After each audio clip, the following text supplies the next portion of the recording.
안녕하세요. 행정의 금융팀입니다. 네, 오늘 제가 말씀드릴 내용은 환경 분쟁에 대해서 좀 얘기를 하려고 합니다. 특히 오늘 환경 분쟁은 상가 내에 관련된 부분을 얘기를 하렵니다. 환경 분쟁은 굉장한 다양한 상황에서 많이 이루어집니다. 그 국가가 피해를 주는 경우가 있고요. 개별적으로 사인 간에 어떤 피해를 주는 경우가 있습니다. 예를 들면 국가에서 그 도로를 뚫는다든가 철로를 놓는다든가 아니면 터널을 뚫는다든가 해서 여러 가지 다이너마이트나 이런 걸 해서 폭발 의무를 해서 뭔가 문제가 발생한다든가 아니면 육교를 나서 그 밑에 농작물이 피해를 받는다든가 아니면 대단히 국가 개발공사로 인해서 분진과 먼지와 진동으로 인해서 농작물이라든가 집에 여러 가지 피해를 준다든가 아니면 기존에 없었던 높은 아파트를 져서 조망이라든가 일조라든가 이런 부분에 피해를 받고 또 그 공사하는 기간 동안 소음과 진동에 시달리는 분도 굉장히 많습니다. 이런 부분뿐만이 아니라 상가 내에도 서로 간에 분쟁이 있는 경우가 굉장히 많습니다. 예를 들면 위층과 아래층이 있을 때 아래층은 굉장히 조용한 서비스를 제공하는 것들입니다. 예를 들면 수면실이라든가 아니면 병원이라든가 피부샵이라든가 아니면 학원이라든가 독서실이라든가 이런 데가 있습니다. 이런 데서는 서비스 자체가 정말로 굉장히 조용하거나 이런 것들이 기본적으로 이루어야지만 정상적인 서비스가 제공된다고 보여집니다. 이런 서비스가 제대로 이루어지지 않게 되게 되면 그것들은 고객들한테 불완전한 이행이 되겠죠. 그러면 고객들은 이런 부분에 대해서 채무 불이행 책임이라든가 여러 가지 손해배상이라든가 이런 부분 뭔가를 하실 겁니다. 그래서 계약을 끝내버리겠죠. 그러면 막심한 어떤 손실이 발생할 수가 있는 부분인 겁니다. 그래서 위층이 어떠한 업종이 들어오냐에 따라서 밑에 업종이 여러 가지 영업 손실이라든가 영업 그런 부분들이 발생할 수가 있습니다.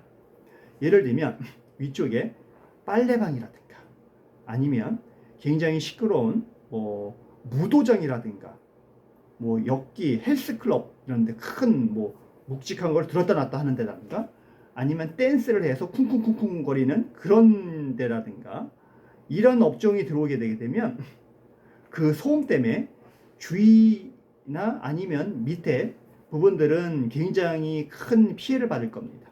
영업 손실이 굉장히 크겠죠. 예를 들면 피부샵이라든가 수면실을 해야 됩니다. 고객들은 거기에 와서 굉장히 안락하고 편안한 분위기 속에서 서비스를 받으셔야 됩니다. 여성분들이 마사지도 받고 한참 누웠다가 좀 조용하게 쉬다가 가고 이렇게 해야 되는데 계속해서 쿵쿵거리고 음악 소리 나오고 뭔가 한다 그러게 되면 더 이상 거기에 있을 손님은 없으실 겁니다.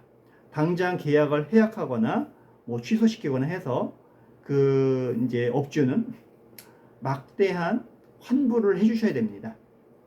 그리고 그 업장은 소음이 많이 나는 업장이라 해가지고 손님이 뚝 끊기겠죠.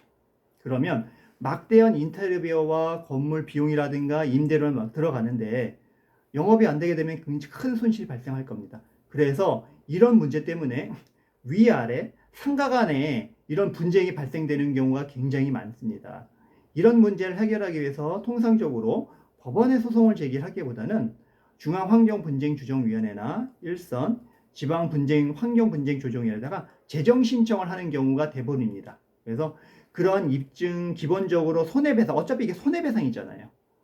다른 사람이 나한테 피해를 주는 민법 750에 따른 불법행위에 의한 손해배상을 청구해야 되는 부분이기 때문에 법원에 가서 소송을 한다는 거는 불법행위는 내가 다 입증을 해야 됩니다. 쉽지가 않죠. 그렇기 때문에 환경분쟁조정위원회에다 재정신청을 하게 되게 되면 이런 부분들이 쉽습니다. 그래서 재정신청서라든가 어느 정도 입증을 잘 해서 넣으면 그런 부분들을 법원보다도 쉽게 뭔가를 해결할 수 있는 여지를 많이 만들 수 있는 부분입니다. 그래서 이런 문제가 있으신 분들은 정말로 이제 환경 분쟁을 전문으로 하는 이제 전문 행정사들이라든가 관련된 이제 변호사님이라든가 조금 문의를 하셔서 해결을 보시는 게 좋을 것 같고요.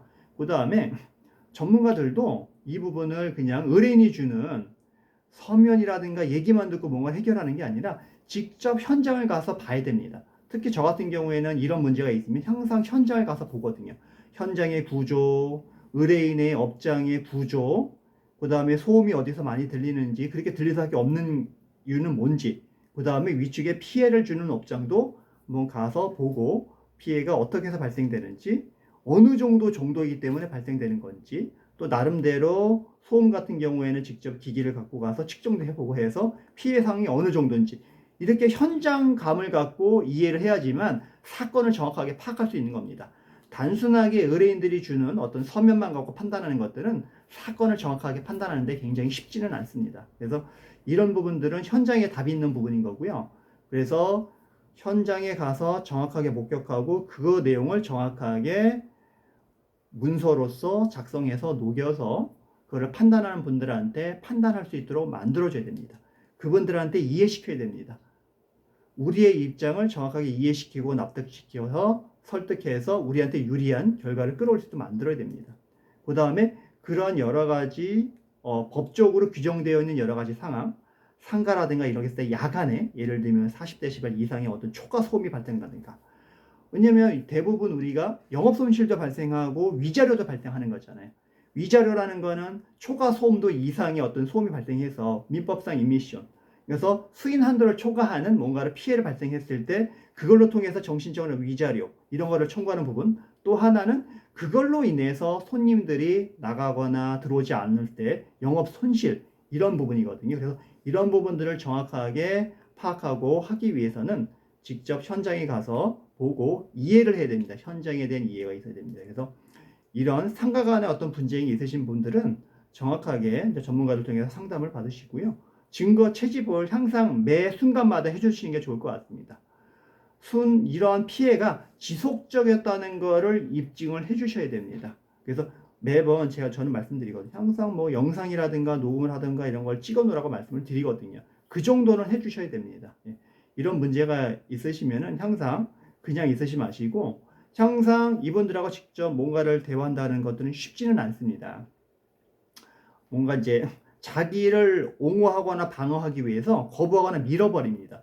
그러면은 법적으로 너가 문제가 있고 계속적으로 너가 이렇게 한다 그러게 되면은 너는 계속해서 불법행위에 의한 손해배상 책임을 질 수가 없어. 이런 거를 얘기를 하셔야 되는 겁니다. 그래서 오늘은 상가 안에 어떤 분쟁 조정 관해서 소음 진동에 관련된 문제 해결 방안에 대해서 간략하게 말씀을 드렸습니다. 네. 이 부분에 대해서 궁금한 사항 있으시면 언제든 연락을 주시고요. 마지막으로 좋아요, 구독 꼭 부탁드리겠습니다. 감사합니다.